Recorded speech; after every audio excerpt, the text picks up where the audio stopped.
Welcome to వీపవర్ news బులెటిన్ల ముందుగా headlines. Indiramma ఇండ్ల కోసం మంత్రి పొంగులేటి శ్రీనివాస్ రెడ్డిని నిలదీసిన మహిళలు. కరీంనగర్ కాంగ్రెస్ పార్టీలో బయటపడ్డ వర్గ విభేదాలు. వక్ఫ్ బిల్లు సవరణ చట్టంను వ్యతిరేకిస్తూ భారీ ర్యాలీ. రాయ్ బరేలీలో విశాఖ ఇండస్ట్రీస్ రూపొందించిన ఆటం సోలార్ గ్రూప్ను అధికారికంగా ప్రారంభించిన రాహుల్ గాంధీ. కుప్పంలో ఘనంగా ఎమ్మెల్సీ కంచెల శ్రీకాంత్ జన్మదిన వేడుకలు. రాజ్యాంగ పరిరక్షణ యాత్రలో పరకాల ఎమ్మెల్యే రేవూర్ ప్రకాష్ రెడ్డి. ఇక వివరాల్లోకి వెళ్తే, వక్ఫ్ బిల్లు సవరణ చట్టాన్ని వ్యతిరేకిస్తూ కర్నూలులో ఆల్ ఇండియా ముస్లిం పర్సనల్ లా బోర్డు ఆధ్వర్యంలో భారీ ర్యాలీ చేశారు.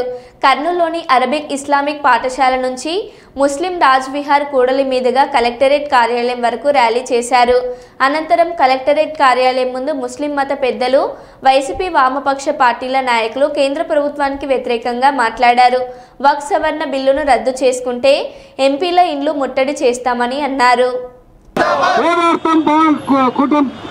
భవన నిర్మాణ కార్మికుల సంక్షేమ పథకాలు అమలు చేసేంత వరకు, భవన నిర్మాణ కార్మికుల సంక్షేమ పథకాలు అమలు చేసేంత వరకు, భవన నిర్మాణ సంస్థ మాకు, మా సంక్షేమ బోర్డు మాకు, మా సంక్షేమ బోర్డు మాకు, మా పథకాలు మాకు, మా పథకాలు మాకు, మా పథకాలు మాకు, మా పథకాలు మాకు. బోర్డులో వాడుకున్న డబ్బులు వెంటనే ప్రభుత్వం వాడుకున్న సంక్షేమ పథకాలకు నిధులు, సంక్షేమ పథకాల ఐక్యత, భవన నిర్మాణ కార్మికుల ఐక్యత. పోరాటం సంక్షేమ బోర్డును పునరుద్ధరించేంత వరకు, పోరాటం సంక్షేమ బోర్డును భవన నిర్మాణ కార్మికుల ఐక్యత, ఆ సంక్షేమ ఏర్పాటు చేసేంత వరకు సిఐటిఓ నిలిచేంత వరకు, మట్టి పని అడ్డాలలో సంక్షేమ బోర్డు పునరుద్ధరించాలని, సంక్షేమ పథకాలు అమలు చేయాలని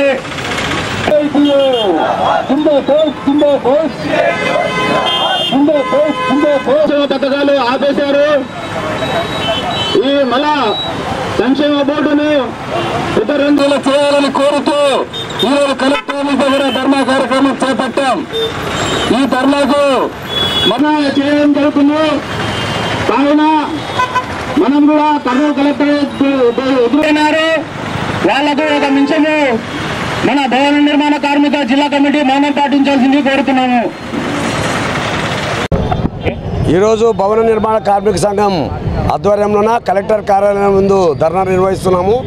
ఈ ధర్నా ప్రధాన ఉద్దేశము దాదాపు 20 సంవత్సరాలు పోరాడి సాధించుకున్న కార్మిక సంక్షేమ బోర్డు, అంటే భవన నిర్మాణ కార్మికుల సంక్షేమ బోర్డు. ఆ సంక్షేమ బోర్డుకి రాష్ట్ర ప్రభుత్వం కానీ కేంద్ర ప్రభుత్వం కానీ వాళ్ళ బడ్జెట్లో నిధులు కేటాయించరు. దీనికి సంబంధించిన నిధులు ఎవరైతే 10 లక్షలకు పైబడి నిర్మాణాలు చేపడతారో అటువంటి వాళ్ళు పర్మిషన్ తీసుకునేటప్పుడే 1% సెస్ కట్టాల. ఆ సెస్ ద్వారా దాదాపు కొన్ని వేల కోట్ల రూపాయలు ఈరోజు నిల్వ ఉన్నాయని చెప్పి కూడా ఈ సందర్భంగా గుర్తించాలా. అటువంటి నిల్వ ఉన్న డబ్బులతోన ఎవరైతే బిల్డింగ్ వర్కర్స్గా ఉన్నారో అటువంటి వాళ్ళకి సంక్షేమం కోసము, అంటే పిల్లలు చదువుకుంటే స్కాలర్షిప్లు కానీ, డెలివరీ సందర్భం కానీ, లేకపోతే వాళ్ళు పని చేతగానప్పుడు 50 సంవత్సరాల తర్వాత పెన్షన్ సౌకర్యం కల్పించాలని చెప్పి దాంట్లో ఇముడు ఉన్నాయి. అటువంటి దాన్ని నిర్వీర్యం చేసే పద్ధతిలోన కేంద్ర ప్రభుత్వం ప్రయత్నం చేస్తుంది. అంటే మన రాష్ట్ర ప్రభుత్వం వరకు వస్తే చంద్రబాబు నాయుడు గతంలో ఆయన ముఖ్యమంత్రిగా ఉన్నప్పుడు దాదాపు 600 నుంచి 700 కోట్ల రూపాయలు చంద్రన్న బీమా పథకానికి అమలు చేసి తూతూ మంత్రంగా ఆ సంక్షేమ బోర్డుని ఏర్పాటు చేయడం కూడా జరిగింది. అట్లే రాజశేఖర్ జగన్మోహన్ రెడ్డి వచ్చిన తర్వాత ఈరోజు సంక్షేమ బోర్డుని మూలన పడేసి వైఎస్ఆర్ బీమా పథకానికి ఉన్న దాదాపు 1100 కోట్ల రూపాయలని మళ్లించడం కూడా జరిగింది. చాలా దుర్మార్గమైన చర్య అని చెప్పి ఈ సందర్భంగా చెప్పదలుచుకున్నాము. అందుకోసమే భవన నిర్మాణ కార్మికులు జగన్మోహన్ రెడ్డి ఓడించేటట్లు కీలక పాత్ర వహించారు. ఈరోజు కూటమి ప్రభుత్వం వచ్చి దాదాపు 11 సంవత్సరాలు అయింది. ఈ 11 నెలలు అయింది. ఈ 11 నెలల కాలంలోన ఈరోజు ఏదైతే పవన్ కళ్యాణ్ ఆ రోజు గుంటూరులో కానీ విశాఖలో కానీ పెద్ద ఎత్తున బిల్డింగ్ వర్కర్స్తో సమావేశాలు జరిపి నేను ఖచ్చితంగా సంక్షేమ బోర్డుని పునరుద్ధరించి మీకు సంక్షేమ పథకాలు అమలు చేస్తామని చెప్పడం జరిగింది. అయినా 11 నెలలైనా ఇప్పటి వరకు కూడా అమలు చేయలేదు. కాబట్టి వెంటనే వాటిని అమలు చేయాలని చెప్పి ప్రభుత్వానికి తెలియజేయాలనే ఉద్దేశంతో ఈ నిరసన కార్యక్రమాలు చేస్తున్నాము. కాబట్టి ప్రభుత్వం స్పందించి వెంటనే ఆ యొక్క బోర్డును పునరుద్ధరించి దానికి సంబంధించిన నిధులు మళ్ళీ జమ చేసి ఆ సంక్షేమ పథకాలు అమలు చేయాల్సిందిగా మేము ఈ సందర్భంగా ప్రభుత్వాన్ని డిమాండ్ చేస్తున్నాం.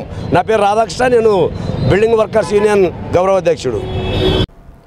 రాహుల్ గాంధీ ప్రారంభించిన విశాఖ ఇండస్ట్రీస్ యొక్క atom solar roof, atom charging స్టేషన్లు మరియు ఆటం ఈ-బైక్ ప్రారంభం పునరుత్పాదక ఇంధన రంగాన్ని పునరోగమించే దిశగా శ్రీ రాహుల్ గాంధీ రాయల్ బేరీలో విశాఖ ఇండస్ట్రీస్ రూపొందించిన ఆటం సోలార్ రూఫ్ను అధికారికంగా ప్రారంభించారు. ఈ కార్యక్రమంలో భారతదేశం పునరుత్పాదక ఇంధన వినియోగాన్ని మరియు గ్రీన్ మొబిలిటీ పురస్కారాలను వేగవంతం చేసే దిశగా ఒక కీలక ముందడుగు.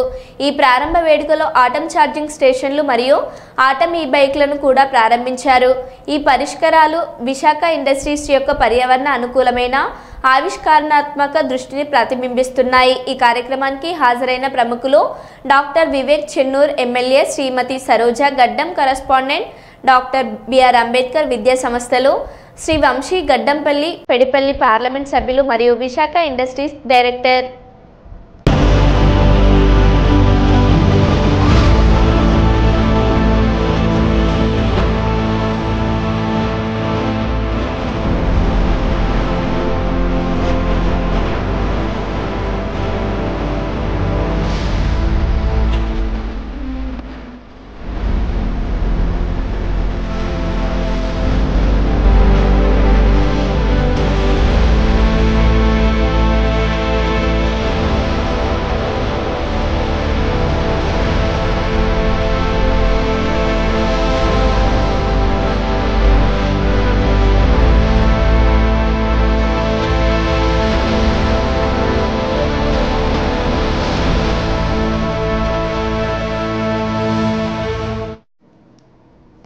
శాసనసభ్యులు డాక్టర్ పార్థసారథికి వినతి పత్రం ఇవ్వడం జరిగింది.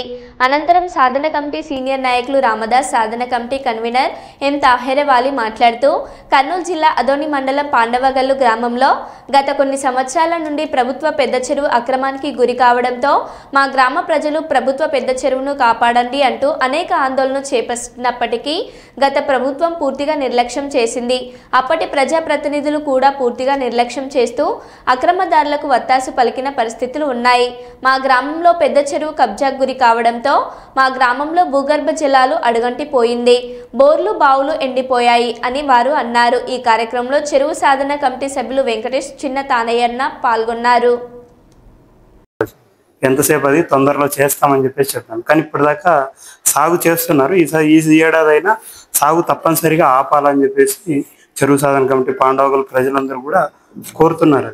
అది ఖచ్చితంగా ఈసారి ఆపగలము అనేటువంటి నమ్మకం ప్రజల్లో ఉంది. తప్పనిసరిగా ఇది ఆపాలి. కోర్టులో కేసు పెండింగ్ ఉంది. ఆ పెండింగ్లో ఉన్నటువంటి కేసు ఇప్పటిదాకా మీరు చూస్తూనే ఉన్నారు. గ్రీవెన్స్లో కూడా మనం 3 సార్లు ఇచ్చాం, మీరున్నప్పుడు 2 సార్లు ఇచ్చాం. మీకు కూడా కేసు కట్ట అవన్నీ కూడా ఇచ్చాం సార్, డీటెయిల్స్ చూసుకోండి అని చెప్పేసి ఒకసారి వాటిని కూడా స్టడీ చేసి ఉంటే పర్లేదు, చేయకపోతే మరొకసారి. ఆదోని పాండవగల్ పెద్ద చెరువు సాధన కమిటీ, దీన్ని మా తాహేర్ అన్న, జనసేన ముఖ్యమైన నాయకులు, మిగతా ఆ ఊరి పెద్దలందరూ కూడా పాండవగల్లు గ్రామంలో ఆదోని మండలానికి సంబంధించి చెరువును ఆక్రమించిన దుర్మార్గుల మీద పోరాటం చేస్తా ఉన్నారు. ఊరికి సంబంధించిన చెరువు అప్పట్లో వైఎస్ఆర్సీపీ పార్టీకి సంబంధించిన కొంతమంది వ్యక్తులు దాన్ని చెరువును ఆక్రమించుకొని సాగు చేస్తా ఉన్నారు. అప్పుడు భయపెడతా ఉన్నారు, అప్పుడు బెదిరిస్తా ఉండి వీళ్ళని అణిచేస్తా వచ్చినారు. దీంతో ఏమైంది, ఊరు ఎప్పుడైతే నీళ్లు లేకుండా పోతాయి చెరువులో, ఊర్లో భూగర్భ జలాలన్నీ కిందకి వెళ్ళిపోతా ఉన్నాయి, బోర్లో నీళ్లు లేకుండా పోయినాయి, తాగడానికి నీళ్లు లేకుండా పోయి, కనీసం పశువులు తాగడానికి కూడా చెరువులో మంచినీళ్ళు లేకుండా పోయే పరిస్థితి. వీళ్ళు పోయి దాన్ని కంప్లైంట్ చేస్తే దాని మీద ఏదో కోర్టు కేసు. అది ఈ ఊర్లో చాలా సహజంగా ఏంటంటే ఆక్రమించుకుంటారు, దాని మీద ఏదో కేసు వేసేస్తారు, కేసులో ఉంది అని అధికారులంతగా తప్పించుకొని తిరుగుతూ ఉంటారు. ఇదే జరిగింది ఇక్కడ కూడా. అయ్యో ఊరికి సంబంధించి, వ్యక్తిగతం కూడా కాదు, ఊరికి సంబంధించిన సమస్య, దీన్ని తీర్చాలని వాళ్ళు గట్టిగా కోరుకుంటారు. ఎన్నికల సందర్భంలో కూడా నేను పాండవగల్కి వెళ్ళినప్పుడు కానీ చాలా సందర్భాల్లో మేము, తాహేర్ గారు, మా జనసేన నాయకులు, కూటమి నాయకులందరూ కలిసి ఈ సమస్యను పరిష్కరిస్తామని చెప్పున్నాం. దీనికి సంబంధించి నేను అయిన వెంటనే కూడా ఉత్తరం కూడా రాశాను, కలెక్టర్ గారు ఒక లెటర్ రాసి, ఏమంటే ఈ ఎలక్షన్లు వచ్చినప్పుడు చిన్న పనే అన్నాం మనం అందరు సమక్షంలో, ఇప్పుడు అయిందా అని ఎగతాళి చేసి మాట్లాడే వాళ్ళు ఉన్నారు కొంతమంది. అందుకోసమే మాకు ఈ సంవత్సరమైన పంటను ఆపితే మనం అనుకున్న దానికి కొంచెం చెరువు కాగలుగుతాం. నేను పాండవగలకు సంబంధించినటువంటి ఈ సమస్య చిన్నదే అనుకొని మనం హామీ ఇచ్చాం. కానీ ఇది చూస్తే ఇప్పటికి కూడా సంవత్సరం అయింది, పూర్తి కాలేదనే బాధను వ్యక్తం చేస్తా ఉన్నారు. వీటిని తప్పనిసరిగా మనం ముందుకు తీసుకుపోవాల్సిందే. చిన్నదైనా పెద్దదైనా, ఎంత చిన్న పామైనా సరే పెద్ద కట్ట కొట్టాల్సిందే. దాంట్లో ఇంకేం అనుమానమే లేదు. ఎందుకంటే మనం నిలబడాలి, ప్రజల వైపున నిలబడితేనే ఈ సమస్యలు పరిష్కారం అవుతాయి. ఈ సంవత్సరం అధికారులతో ఒత్తిడి తీసుకొచ్చే సాగును ఆపే ప్రయత్నం చేయగలుగుతుంది. అతనికి ఎటువంటి హక్కు లేదు. ఎవరైతే కోర్టు కేసు తెచ్చుకున్నాడో కోర్టు కేసులో కానీ కోర్టు పేపర్లలో కానీ ఎక్కడ కూడా అతను సాగు చేసుకోవచ్చు అని ఏమీ లేదు. లిటిగేషన్ చెప్పినది ఈ ఊర్లో నడిపేటప్పుడు పోయి ఎవడదో ఇప్పుడు ఈయన అన్నాడు అనుకోండి, ఈయన పొలాన్ని ఆక్రమించుకుంటాడు, ఆక్రమించుకొని ఈయన పోయి కోర్టుకు పోయి ఏదో పేపర్ తెస్తాడు, ఆ కోర్టులో ఉంది తిరుగుతూ ఉంటాడు. పాపం ఆయనకు అట్లా కోర్టులో ఉంది, ఆయన జీవితం గడిచిపోద్ది.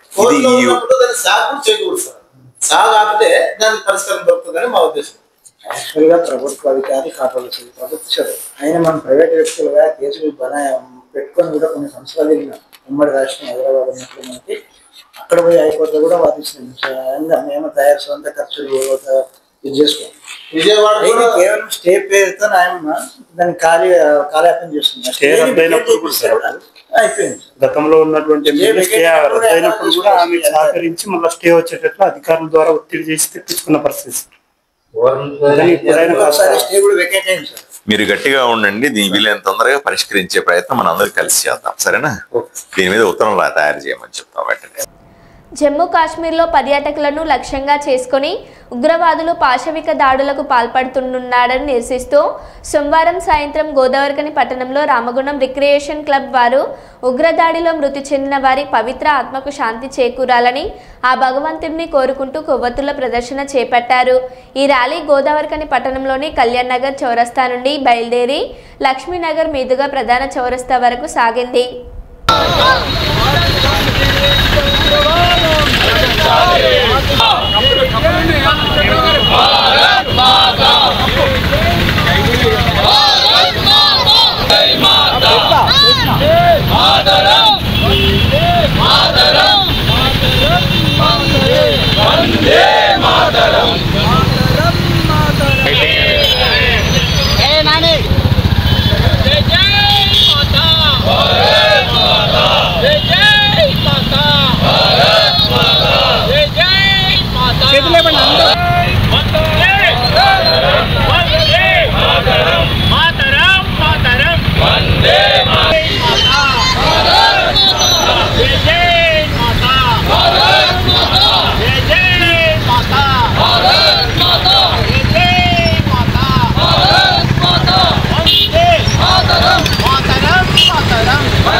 పహల్గాంలో గత వారం అమాయకులైన టూరిస్టుల పైన కాశ్మీరులో ఉన్న పాకిస్తాన్ ప్రేరేపిత ఉగ్రవాదులు చాలా దుశ్చర్యకు పాల్గొనడం జరిగింది. వాళ్ళ ఐడెంటిటీ కార్డ్స్ చూస్తూ వాళ్ళను హతమార్చడం జరిగింది. మరి ఈ యొక్క దేశ ప్రజలకు ఎలాంటి సందేశం ఇస్తుందో మనం అర్థం చేసుకోవాలి. ఈ దేశంలో ఎవరు ఉండాలి, ఎవరు జీవించాలి అనేది ఒక క్వశ్చన్ మార్క్గా ఈరోజు నిలిచిపోతున్నది. మరి దీనికి సరైన బుద్ధి హిందువులనే ఏకాకిగా చేసి చంపిన ఉగ్రవాదులను అంతమొంచి ప్రతి భారత పౌరుడు నిద్రపోడని ఆకాంక్షిస్తున్నాను. ఆ ఉగ్రవాదులు ఆనాటి రజాకారులను నేటి పిల్లలకు తెలియజేసి వాళ్ళను రెచ్చగొడుతుండ్రు. పిల్లలు రేపు పౌరులైన తర్వాత ఒక్కరిని కూడా వదిలిపెట్టాడు. భారతదేశ పటంలోనే వాళ్ళ జాతి ఉండదని నేను ఈ సభాముఖంగా తెలియజేస్తున్నాను. జై భారత్ మాత.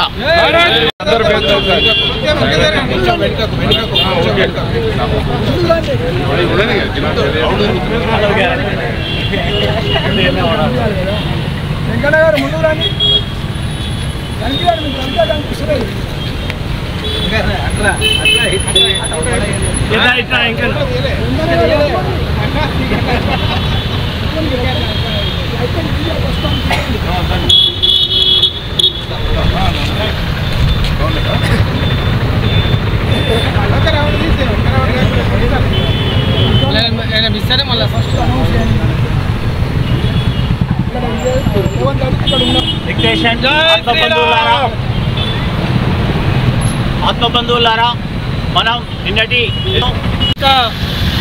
తీవ్రవాదులు అమాయకులైన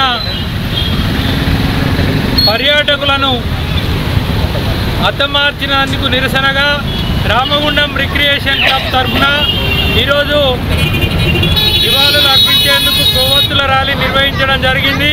ఈ దాడిని రామగుండం రిక్రియేషన్ క్లబ్ ఖండిస్తోంది. ఈ ముష్కర మూకలకు సరి అయిన బుద్ధి చెప్పవలసిందిగా భారత ప్రధాని నరేంద్ర మోడీ గారిని వేడుకుంటూ దేశంకి మా సంస్థ లక్ష్యాలైన పర్సనాలిటీ, హ్యుమానిటీ, నేషనాలిటీ కాబట్టి నేషనాలిటీ కోసం రామగుండం రిక్రియేషన్ క్లబ్ ఎల్లప్పుడూ ముందుంటుంది. ఈ దేశం కోసం జరిగిన ప్రతి సంఘటనలో రామగుండం రిక్రియేషన్ క్లబ్ ముందుంటుందని తెలియజేస్తూ చనిపోయిన పర్యాటకులకు నివాళులు అర్పిస్తున్నాం. కర్నూలు జిల్లా అదోని నియోజకవర్గంలో ఇవాళ ఎమ్మెల్యే డాక్టర్ పార్థసారథి మాట్లాడుతూ స్వచ్ఛ ఆంధ్ర స్వచ్ఛ అదోని అని సేవా కార్యక్రమంలో టీడీపీ శ్రీమతి ఆది గుడిసె కృష్ణమ్మ గ్రామాల్లో పర్యటించి పరిశుభ్రత, డ్రైనేజ్, తాగునీటి మొదలు వాటిపై అవగాహన కల్పిస్తూ స్వచ్ఛ భారత్, స్వచ్ఛ ఆంధ్ర, స్వచ్ఛ అదోని సేవా కార్యక్రమాలు చేస్తున్న టీడీపీ శ్రీమతి ఆది గుడిసె కృష్ణమ్మను అభినందించిన ఎమ్మెల్యే డాక్టర్ పార్థసారథి. స్వచ్ఛ ఆదోని అనే పేరు మీద గ్రామానికి వెళ్ళి సుమారుగా 80 మంది గ్రామాలను సందర్శించి అక్కడ స్వచ్ఛ ఆంధ్ర స్వచ్ఛ భారత్ని ఆదర్శంగా తీసుకొని ఆ గ్రామాన్ని శుద్ధి చేయడం, అక్కడ ఉన్నటువంటి ప్రభుత్వ స్థలాల్లో అక్కడ ఉన్న డ్రైనేజీలు క్లీన్ చేయడం కానీ, అక్కడ ఉన్నటువంటి గలీజ్ని తీసేయడం కానీ, లేదా క్లీన్గా ఉంచడం ఎలా అనే అవగాహన కల్పించడం కానీ ఈ పనులన్నీ కూడా చేస్తూ ఉన్నారు. అదే సమయంలో ఆ గ్రామాల్లో ఉన్న సమస్యలు కూడా తెలుసుకునే ప్రయత్నం చేస్తూ ఉన్నారు. నిన్న బల్లేకల్లో ఈ స్వచ్ఛ భారత్ స్వచ్ఛ ఆంధ్ర స్వచ్ఛ ఆదోని అనే కార్యక్రమాన్ని బల్లేకల్ గ్రామంలో ఆదోని మండలంలో నిర్వహించామని ఈరోజు అందరూ వచ్చి మా తెలుగుదేశం పార్టీ నాయకులందరూ కూడా వచ్చి చెప్తా ఉన్నారు. చాలా సంతోషం అనిపించింది నాకు. ఎందుకంటే స్వచ్ఛందంగా మా తెలుగుదేశం పార్టీ నాయకులు కార్యకర్తలందరూ కూడా ఈ రకంగా గ్రామానికి వెళ్ళి స్వచ్ఛాంధ్ర కార్యక్రమాన్ని చేపట్టడం అన్నది చాలా అద్భుతమైన విషయం, ఆదర్శవంతమైన విషయం. ఇది మిగతా నియోజకవర్గాల్లో కూడా రాష్ట్రం అంతా కూడా ఒక ఆదర్శవంతమైన పని చేస్తున్నారు మా నాయకులందరూ కూడా. సో వీళ్ళందరినీ కూడా నేను ప్రత్యేకంగా అభినందిస్తా ఉన్నాను. ఇక్కడ బల్లేకల్ గ్రామానికి సంబంధించి 2-3 విషయాలు వీళ్ళు చెప్తా ఉన్నారు. ఒకటి, మంచినీళ్లకు సంబంధించిన సమస్య, మంచినీళ్లు డ్రైనేజీల్లో నుంచి బయటకు వస్తున్నాయన్న సమస్య, అలాగే పూర్తిగా కాలవల్ని నిర్మించలేదు, క్లీన్ చేయలేదు అనే సమస్య, అలాగే వాళ్ళకి కావాల్సిన ఒక బ్రిడ్జి సంబంధించి, అంటే వర్షానికి అక్కడ గుంతల నీళ్లు చేరుతా ఉన్నాయి, ఒక బ్రిడ్జి అవసరం ఉంది అనే సమస్యని చెప్తా ఉన్నారు. ఆదోనిలో 43 గ్రామాల్లో కూడా, ఆదోని మండలంలో 43 గ్రామాల్లో కూడా ఇవే ప్రధాన సమస్యలు. నేను దీనికోసమే అసెంబ్లీలో గొంతు చించుకొని పోట్లాడతా. ఎందుకంటే తాగడానికి నీళ్ళు లేవయ్యా ముర్రో అంటే 10-15 రోజులకు ఒకసారి నీళ్ళు ఇస్తా, దాన్ని కూడా డ్రైనేజీల్లో నుంచి కనెక్షన్లు ఇస్తా, ఆ మురికి నీళ్ళు దాంట్లో చేరిపోయి రోగాలు వస్తే ఆ డబ్బులు ఖర్చు పెట్టలేక హాస్పిటల్లో పాలయ్యి ఆరోగ్యాన్ని పాడు చేసుకుంటున్నారా. అదే సమయంలో డ్రైనేజీలు కట్టలు లేవు, మాకు డ్రైనేజీలు పరిస్థితి లేదు. అరాకొరా నిధులు ఉన్నాయి. ఇప్పుడు జిల్లాకు నిధులు వస్తాయనుకోండి, జిల్లా నుంచి ఆదోనికి నిధులు రావాలి కదా. ఆరాకొరా నిధులతో మేము అల్లాడిపోతా ఉన్నాం. ఈ 30 ఏళ్ళుగా ఎవరు పట్టించుకోలేదు దీన్ని. ఇప్పటికిప్పుడు రామంటే కూడా రావు. కాబట్టి ప్రయత్నం చేస్తాను, గొంతు చించుకొని అరుస్తుంది. నేను ఒక పక్క అరుస్తున్నాను, మా నాయకులందరూ కూడా ఒక పక్క అరుస్తూ ఉన్నారు. ప్రజల్లో అవగాహన తెచ్చే ప్రయత్నం చేస్తా ఉన్నాం. మేమంతా కలిసి జిల్లా అధికారులను కానీ రాష్ట్ర మంత్రుల్ని కానీ మరింత గట్టిగా అడిగి, అయ్యా మాకు ప్రత్యేకంగా నిధులు ఇవ్వండి. మేము 3 అడుగుతున్నాం: మంచినీళ్ళు, మరుగుదొడ్లు, మురికి కాలువలు. ఈ 3 కీలకం మాకు. ఈ మంచినీళ్ళు లేకుండా పోతే ఎట్లా మనిషి బతుకుతాడు? పశువులు కూడా బతకట్లేదు. మేము పశువులు పెంచుకోవడం ఎక్కడ పెంచుకుంటాం? అందరూ చెప్తారు ఇంటికి ఒక ఆవు పెట్టుకోండి అంటారు. ఇంటికి ఒక ఆవు పెట్టి మనుషులు తాగడానికి మంచినీళ్ళు లేవు మొర్రు అంటే పశువులు తాగడానికి ఎంత ఇబ్బందో ఒకసారి ఆలోచన చేయండి. మరుగుదొడ్లు లేవు. ఏ గ్రామానికన్నా పోండి, ఏ వార్డుకన్నా పోండి, అయ్యా నువ్వు ఏమీ చెయ్యొద్దా, నువ్వు మాకు మరుగుదొడ్లు కట్టించి చాలు అంటారు. ఇంతకంటే దారుణమైన నియోజకవర్గం రాష్ట్రంలో కానీ దేశంలో కానీ ఉంటుందా అంటాను నేను. మురికి కాలువలో ఎప్పటికప్పుడు క్లీన్ చేయక పాపం వాళ్ళకి జీతాలు ఇవ్వడానికి జీతాలు లేవంటున్నారు. గత 5 సంవత్సరాలు ఈరోజు సర్పంచ్ అకౌంట్లో నేరుగా నరేంద్ర మోదీ డబ్బులు వేస్తా ఉంటే ఆ సర్పంచులంతా ఎవరు? వైఎస్ఆర్సీపీ నాయకులు. వాళ్ళు పాత బిల్లులు పెట్టుకొని ఆ డబ్బులను తినేస్తా ఉన్నారు తప్ప గ్రామాల్లో పని ఎక్కడ చేస్తూ ఉన్నారు? ఇది గొంతు చించుకొని అరుస్తూ ఉంటే కూడా ఎవరు వినే పాపాన పోవట్లేదు. తప్పనిసరిగా దీన్ని కలెక్టర్ దృష్టి తీసుకెళ్తాను, మంత్రి దృష్టి తీసుకెళ్తాను. మీరు చేస్తున్న పని నేను నిజంగా పైన మంత్రులకు కూడా కలెక్టర్ కూడా చెప్తాను. తప్పనిసరిగా వీలైనప్పుడు తప్పనిసరిగా నేను కూడా ఒకరోజు మీతో కలిసి స్వచ్ఛ ఆంధ్ర స్వచ్ఛ ఆదోని కార్యక్రమంలో పాల్గొంటానని తెలియజేస్తాను. కర్నూలు జిల్లా అదోని నియోజకవర్గంలో ఇవాళ సబ్ కలెక్టర్ ఆఫీస్ దగ్గర ఏర్పాటు చేసిన విలేకరుల సమావేశంలో మహదేవ్ మాట్లాడుతూ గ్రామాల్లో తిరిగి స్వచ్ఛ అదోని కార్యక్రమం అనే కార్యక్రమం మొదలుపెట్టి అదోని నియోజకవర్గంలో ఉన్నటువంటి అన్ని గ్రామంలో గుడ్సె ఆది కృష్ణమ్మ సైన్యం మరియు గుడ్సె కృష్ణమ్మ గ్రామంలో స్వచ్ఛ కార్యక్రమం చేస్తున్నారని తెలిపారు. మా టీం మెంబర్స్ అంతా పోయి 26వ తారీఖు పని చేయడం జరిగింది. అక్కడ వార్డు వెళ్ళి అలాగే కొద్దిగా వేరే సైడ్లో చెత్త ఎక్కువ ఉంటే అక్కడ క్లీన్ చేయడం జరిగింది. సమస్యలు ఆ ఊర్లో నీటి సమస్య అలాగే డ్రైనేజ్ సమస్య చాలా బాధాకరంగా ఉంది. ఆ పని చేసుకునే మేము వచ్చి ఎమ్మెల్యే దృష్టికి తీసుకుని వెళ్ళి అధికారుల దగ్గర నుంచి ఖచ్చితంగా చేయించామని తీర్మానం చేశాము. కానీ 2019 నుంచి 2024 సాయిరెడ్డి సార్ గారు మాజీ ఆయన ఏం చేసినాడు ఆ ఊరికి? అక్కడ శూన్యం. అక్కడ ఆ ఊర్లో ఏమీ లేదు. పోయి నిన్నటి కాలం ముందు కొంతమంది పోయినారు, వైసీపీ వాళ్ళు వెళ్ళినారు. వాళ్ళు వెళ్ళిన చోట ప్రజల్లోకి వెళ్తే తెలుస్తుంది సమస్య. వాళ్ళు ఎక్కడికో వెళ్ళి రైతు భరోసా కేంద్రం దగ్గరికి వెళ్ళి ఓన్లీ రైతు భరోసా కేంద్రం దగ్గర పోయి మేము ఇది కట్టించినాము, ఇది అభివృద్ధి చేసినామా అని అంటున్నాం. రైతు భరోసా కేంద్రం సమస్య కాదు, అక్కడ సమస్య ఉండేది నీటి సమస్య ఉంది ప్రజలు. ఇక్కడ ఊరిలో ఉండే యూత్ కూడా మన ఊరు బాగా పెట్టుకోవాలి, వేరే ఊరు నుంచి వచ్చి వీళ్ళు చేస్తారు, మనం కూడా మన ఊరిని బాగా పెట్టుకుంటే బాగుంటుందని ఆదర్శంగా వాళ్ళకి చూపించాలని మేము వెళ్ళి ఊరిని బాగుపడాలి ప్రతి గ్రామం అని వెళ్తున్నాం. కానీ వాళ్ళు కామెంట్ చేస్తారు. బాగా కామెంట్ చేస్తే అంటే ఇప్పుడు 5 ఏళ్ళ నుంచి వాళ్ళు మీరు ఏం చేస్తారండి అక్కడ? ఒకటే క్వశ్చన్ మేము అడుగుతున్నాం వాళ్ళని, ఏం అభివృద్ధి ఉంది మీకు? అభివృద్ధి చేసినామంటున్నారు. మీరు కృష్ణమ్మతో వాళ్ళు మీరు వచ్చినారండి, ఏం చేశారండి అంటున్నారు. ఎగ్జాంపుల్గా మీకు చెప్తానండి, కప్తి గ్రామానికి వెళ్ళండి మీరు. గతంలో మేము చేసినప్పుడు బస్ స్టాండ్ ఎలా ఉంది ఆ గ్రామంలో, ఆ పరిచారంలో, ఇప్పుడు ఎట్లా ఉందో మీరు వెళ్ళండి, వెళ్ళి చూడండి ఒకసారి కప్తి గ్రామం. అలాగే బైస్గేర్ గ్రామం చూడండి, బైస్గేర్ గ్రామంలో ఎలా ఉంది? అధికారులు ఉన్నా అక్కడ ఉన్న మీ గతంలో బీరు బాటిళ్ళు అక్కడ పారేసి హాస్పిటల్ దగ్గర కూడా క్లీన్ లేదు. అక్కడ వెళ్ళి చూడండి ఒకసారి, చూస్తే కదా అభివృద్ధి అనేది తెలుస్తుంది. ఎగ్జాంపుల్ మీకు కప్తి గ్రామంలో మేము పనిచేసి వచ్చినాము, అక్కడ బస్ స్టాండ్ చూడండి తెలుస్తుంది. అదే మేము వినిపించుకుంటాం. దయచేసి గ్రామం బాగుపడాలా, ఏ అధికారి అయినా కానీ. మేము ఎమ్మెల్యే దృష్టికి తీసుకుపోయినాం, ఎమ్మెల్యే సార్ కూడా స్పందించి ఖచ్చితంగా వాళ్ళకి సహాయం చేస్తానని తెలియజేస్తాను. నా పేరు కె రవికుమార్, నాగనాథ టీడీపీ కార్యకర్త. పల్లెకల్లో చేశాం. ఈ ప్రోగ్రాంలన్నీ కూడా ప్రతి ఒక్కటి కూడా గ్రామంలో ప్రజలకి అవగాహన కల్పిస్తూ స్వచ్ఛాంధ్ర అంటే ఏంది, గ్రామంలో ఎలా ఉండాలి, పరిశుభ్రంగా ఎలా ఉండాలి, ఎటువంటి ఆరోగ్యాలు బాగుంటుందనే ఉద్దేశంతో ఈ కార్యక్రమం మొదలుపెట్టాము.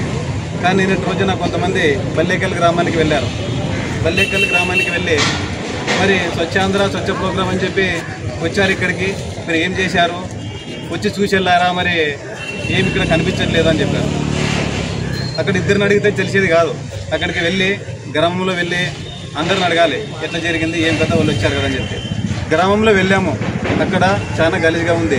అక్కడ మూడు సమస్యలు బలమైన కారణాలు చెప్పారు. ఒకటి విద్యుత్ స్తంభాలు మిద్దె పైన వెళ్తున్నాం ఒకటి చెప్పారు. అక్కడ 3 ఊర్ల గ్రామాలకు వెళ్ళే రస్తా ఒకటి, అందులో దాన్ని బ్రిడ్జ్ చేయాలని ఒకటి చెప్పారు. తర్వాత నీటి సమస్య ఎక్కువ ఉంది అని చెప్పారు. ఆ సమస్యలన్నీ కూడా మేము మా దృష్టికి పెట్టుకొని రికార్డ్ చేసుకున్నాము. తర్వాత అదేవిధంగా అక్కడ ఏం జరిగిందని వాళ్ళు మాట్లాడారు. వాళ్ళకి ఒకటే తెలియజేస్తున్నాం, మీరు నిన్నొక్క రోజు పోయి ఇక్కడ ఏం జరిగింది అని చెప్పి అడిగితే సమస్య కాదు.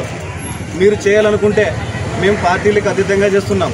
మీరు చేయాలనుకుంటే మాతో రండి, మాతో వచ్చి చేయండి. మీకు దాని ఎంతో ప్రభావం ఏంటో తెలుస్తుంది. మేము ఒక్కరోజు వెళ్ళి క్లీన్ చేస్తామని వెళ్ళడం లేదు. మేము అక్కడికి వెళ్ళి ప్రజలకు అవగాహన కల్పిస్తూ మేము పని చేస్తూ చూపించడానికి మాత్రం వెళ్తున్నాం. 5 గ్రామాలు కూడా అలాగే చేశాం. ప్రతి ఒక్క గ్రామం కూడా డెవలప్ చేసుకుంటూ దానికి ఏమేమి అవసరాలు ఉన్నాయని చెప్పి ఎంపీ నిధులు అయితేనేమి, ఎంపీ నిధులు అయితేనేమి, ఎమ్మెల్యే నిధులు అయితేనేమి, దానికి అవసరమైన నిధులన్నీ తీసుకుని వచ్చి అక్కడికి వాళ్ళు కేటాయించి అభివృద్ధి చేసుకుంటూనే వస్తున్నాం. కానీ ఇలా విమర్శించడం, ఒకరోజు వెళ్ళి విమర్శించడం అది మంచి పద్ధతి కాదని తెలియజేస్తున్నాం.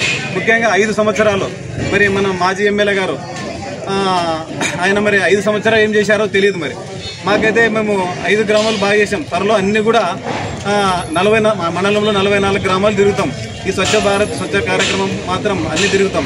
5 సంవత్సరాలు వాళ్ళు ఏం చేశారు అనేది మేము ఒకరోజు చెప్తే దాన్ని వాళ్ళు తీసుకొని మీరు ఏం చేశారని చెప్పి గ్రామాలకు వచ్చడం కాదు.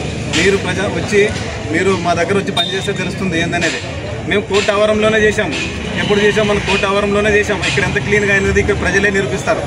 మేము చెప్పాల్సిన పని లేదు. ఇది స్వచ్ఛ భారత్ ఎట్లా చేస్తాము ఏం కదని మేము చెప్పాల్సిన పని లేదు. ఈ 5 గ్రామాల ప్రజలను అడిగితే చెప్తారు స్వచ్ఛ భారత్ ఏం జరుగుతుంది, కృష్ణమ్మక్క సైన్యం అంట ఊర్లోకి వస్తున్నారు, ఏం జరుగుతుంది, ఎలా బాగా చేస్తున్నారు ప్రజలే చెప్తారు.